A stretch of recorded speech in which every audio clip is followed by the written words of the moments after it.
Kaleshwaram project విషయంలో అప్పటి సీఎంగా ఉన్న కేసీఆర్ను జ్యుడిషియల్ కమిషన్ ప్రశ్నించనున్నదా? ఫస్ట్ టర్మ్లో ఇరిగేషన్ మంత్రిగా ఉన్న హరీష్ రావు సైతం విచారణ ఎదుర్కోక తప్పదా? కమిషన్ ముందు హాజరయ్యేలా వారికి సమన్లు జారీ కానున్నాయా? అధికారులు ఇంజనీర్లను ప్రశ్నించినట్టుగానే వీరిద్దరిని ఎంక్వైరీ చేయనున్నదా? ప్రాజెక్టుకు సంబంధించిన అంశాలపై వారి వివరాలను సైతం తెలుసుకోనున్నదా? వారిచ్చే సమాధానాలను ఫైనల్ రిపోర్ట్లో ప్రస్తావించనున్నదా?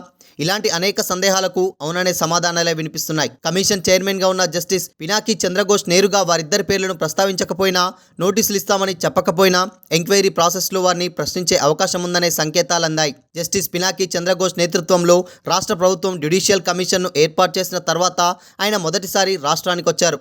బీఆర్కేఆర్ భవన్లోని 8వ అంతస్తులో ఏర్పాటు చేసిన ఆఫీసులో రాష్ట్ర ఇరిగేషన్ మంత్రి ఉత్తమ్ కుమార్ రెడ్డి, ఆ శాఖ special secretary Prashant Jeevan Patil, engineer in చీఫ్లు అనిల్ కుమార్, నాగేంద్ర తదితరులతో మాట్లాడారు. అధికారులు ఇచ్చిన పవర్ పాయింట్ ప్రజెంటర్ను చూశారు. అవసరమైన వివరాలను అడిగి తెలుసుకున్నారు. ముఖాలను చూసి విచారణ చేయడం, మీడియా ప్రతినిధులతో గురువారం ఆయన చిట్చాట్ నిర్వహించారు. కేసీఆర్ హరీష్ రావులను ఎంక్వైరీకి పిలుస్తారా, వారిని ప్రశ్నిస్తారా అని ఈ సందర్భంగా కొందరు పాత్రికేయులు ఆయనను అడిగారు. అందుకు ఆయన బదులిస్తూ, ముఖాలను చూసి విచారణ చేయం, లీగల్ అంశాల ఆధారంగానే విచారణ కొనసాగుతుంది. బ్యారేజీలతో సంబంధం ఉన్న అందరినీ కలుస్తాం, కావలసిన సహాయక సహకారాలను తీసుకొని విచారిస్తాం, లీగల్ సమస్యలు తలెత్తకుండా ఉండేలా విచారణ కొనసాగిస్తాం. నిర్మాణ సంస్థల ప్రతినిధులతో పాటు అవసరమైతే రాజకీయ నాయకులకు సైతం నోటీసులు ఇవ్వాల్సి వస్తే ఇస్తామంటూ రిప్లై ఇచ్చారు. లీగల్ అంశాలను పరిగణనలోకి తీసుకోకపోతే ఏదైనా ఇబ్బంది వచ్చే అవకాశం ఉంటుందని, న్యాయస్థానాల నుంచి స్టే వచ్చే ఛాన్స్ సైతం ఉంటుందని, అందువల్ల అన్ని జాగ్రత్తలు తీసుకుంటామని స్పష్టం చేశారు. అధికారులు ఇచ్చిన పవర్ పాయింట్ ప్రజెంటేషన్ ద్వారా చాలా విషయాలు అవగాహనకు వచ్చాయని తెలిపారు. స్వతహాగా తాను ఇంజనీర్ను కానందువల్ల ఆ రంగంలో నిపుణులైన వారిని కన్సల్ట్ చేయాల్సి వస్తుందన్నారు. విచారణ ప్రక్రియలో నిపుణుల అభిప్రాయాలను తీసుకోవడం ఒక భాగమని వివరించారు. ఇంజనీర్లతో పాటు నేషనల్ డ్యామ్ స్టేట్ అథారిటీ నిపుణులతోనూ త్వరలో సమావేశమవుతానని ఒక ప్రశ్నకు సమాధానమిచ్చారు. బ్యారేజ్లకు డ్యామేజ్ జరిగిన తర్వాత ఫీల్డ్ స్థాయిలో స్టడీ చేసిన డ్యామ్ సేఫ్టీ అథారిటీ అధికారులు ఇచ్చిన నివేదికతో పాటు రాష్ట్ర విజిలెన్స్ కమిటీ ఇచ్చిన నివేదికను, కాక్ చేసిన అధ్యయన రిపోర్టును సైతం పరిగణనలోకి తీసుకుంటున్నామన్నారు.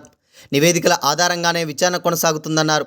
అవసరమైతే మరోసారి ఎన్డీఎస్ఏతోనూ భేటీ అవుతామని వెల్లడించారు. కాళేశ్వరం ప్రాజెక్టులపై రాష్ట్రంలో రకరకాల కామెంట్స్ వినిపిస్తున్నందున ప్రజల నుంచి ఫిర్యాదులను సైతం స్వీకరిస్తామన్నారు. ఫిర్యాదులు, అభిప్రాయాలను తెలియజేయడానికి ఓపెన్గానే ప్రకటన చేస్తామని తెలియజేశారు. ప్రజల అభిప్రాయాలను తెలుసుకోవడం సైతం ఈ ఎంక్వైరీ ప్రాసెస్లో ఒక భాగంగా ఉంటుందన్నారు. అనేక టెక్నికల్ అంశాలను లోతుగా విశ్లేషించాల్సి ఉంటుందని పేర్కొన్నారు. బ్యారేజ్ నిర్మాణంతో సంబంధం ఉన్న అందరినీ కలుస్తామని తెలిపారు. కావలసిన సహాయ సహకారాలను తీసుకొని విచారణ చేస్తామన్నారు. సెకండ్ విజిట్లో స్వయంగా తమ కమిషన్ మేడిగడ్డ, అన్నారం, సుందిళ్ల బ్యారేజ్లను సందర్శిస్తామని స్పష్టం చేశారు.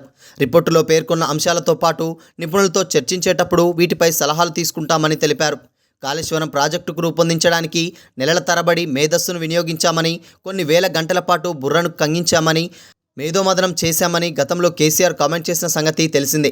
ఇటీవల ఒక టీవీ ఛానల్ ఇంటర్వ్యూలో మాత్రం ప్రాజెక్టుల నిర్మాణానికి ఆలోచనలిచ్చే స్ట్రాటజిస్టులుగా మాత్రమే పొలిటీషియన్స్ వ్యవహరిస్తారు, డిజైన్ లాంటి వ్యవహారాలన్నీ ఇంజనీర్లు చూసుకుంటారు, ఆ డిజైన్తో మాకు ఏమాత్రం సంబంధం లేదు, కేంద్ర జల సంఘం ఆధ్వర్యంలోని వ్యాప్కోస్ సంస్థ రూపొందించిందని వ్యాఖ్యానించారు.